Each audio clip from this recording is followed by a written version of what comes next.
Welcome to the XIAOMI Black Shark 5 Pro, and I'll show you how to check battery health with Ampere app on this device.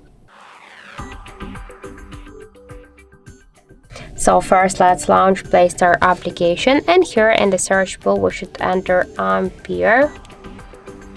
And now we should get this first application, that's why I tap to install. After that, just wait a second. This is the security scanning. Tap here to open on the right down corner.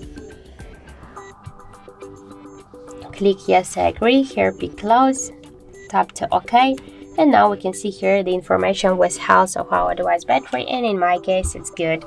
Also we can find here more information like the battery temperature, level, capacity, device model, Android version, and more other info.